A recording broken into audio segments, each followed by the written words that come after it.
What is going on, everybody? Welcome back to the channel. Aftersound here, bringing you Splinterlands content every single day. We also stream right here in this channel every Tuesday, Thursday, and Sunday morning, so come by and say hello. All right, guys, well, we have an update on the proposal for burning cards for Rift Watcher. So I posted about this yesterday, but now you have Matt's response here, which I thought was quite interesting. So the question is, are you guys ready for the Great Purge? Is I guess what we'll call it. Now let's actually go over Matt's comments here. So overall, a great idea and proposal. I'm going to suggest something about this in a slightly different way, though, which should achieve a similar result: tons of cards being burned. So ever since the success of our 5-year anniversary DEC burning event back in May, I've wanted to do something like that again, and I think this is a perfect opportunity. So I propose that Splinterlands does another burning event, and that it works pretty much the same way, except people are burning cards instead of DEC.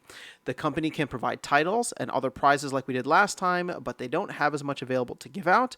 And so therefore, using some of the Riftwatcher packs in the DAO would be a part of that. Now, Matt is expecting that the DAO is going to receive something like 150,000 Riftwatcher packs from the daily burns. Keep in mind that those burns, it's 15,000 per day, but only 90% of that is getting burned, right? So it's like 13,500 gets burned. The other 1,500 goes to the DAO. So in total, we'll probably get close to about 150,000 packs, and he's thinking that we allocate about 50,000 packs for an event like this as a bulk of the prizes.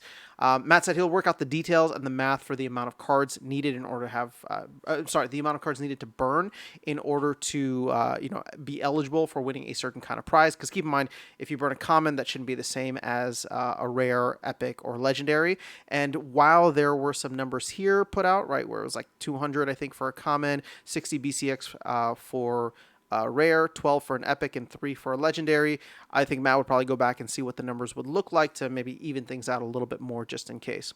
And then he says also, from an implementation perspective, if the packs set aside for the DAO are used, then we're not under as much of a time crunch. And also, by simply doing the burn event again, we can reuse all of that code, so it should be much easier and quicker to implement. So something to keep in mind as we were talking about the fact that one of the reasons that not that I'm against this proposal in its current form, I just don't know if there's going to be enough time in general to have it make any kind of effect before the set is completely burned out. So he says, let me know your thoughts. If you like my idea and want to edit this proposal, reach out on Discord, and I'm happy to help you with that. Or if you prefer to keep your proposal the same, that's fine too. So we'll see. I don't think that I've seen a response directly from Imno on this. He may be talking directly with Matt, and we'll hear something else about that. But there were some other interesting parts here. So that's the whole Purge, and I'm curious to get to know your thoughts on that. But as we got further into the comments, Matt Clark, who is another OG in the space, lots of respect to Matt. He says here, somebody suggested a graveyard on each plot of land, right? Where any card that's burned is burnt to that specific plot, and it gives a permanent boost to production. Better to have a persistent card burn mechanism than a series of ad hoc promos. I actually agree with that 100%. We could also do both, so burn an epic card, blah, blah, blah. You get something like for a short period of time. Now, Imno, I did not realize the card graveyard was actually their baby too. Written about it a few times and posted it under one of Yaba's last proposals. Now, Yaba didn't actually get back to this, but I am curious to know what the idea, or what he thinks of the idea. Dave McCoy chimed in as well. So, if the card graveyard thing ends up happening, that would be something pretty cool as well. I could see that being a phenomenal infinite card sink built into land. Now, where would that get us in terms of all the different production boosts essentially happening? Well, it would be like an added cost to kind of stay up with the inflation of land. So I'm not sure if I'm necessarily sold on the idea. Well, let me put it this way. I'm sold on the idea of it. I'm not sold on the actual implementation, because we'd have to see what it would look like, right? Because if you're trying to compete with everybody else and they're constantly burning all these cards, we'll have to see. But at the end of the day, it does solve my problem that I've stated several times of what do we do with all the cards that people don't want? Because land doesn't solve that problem. Land is going to take the best cards over time from every set, right? The gold foil legendaries of every set.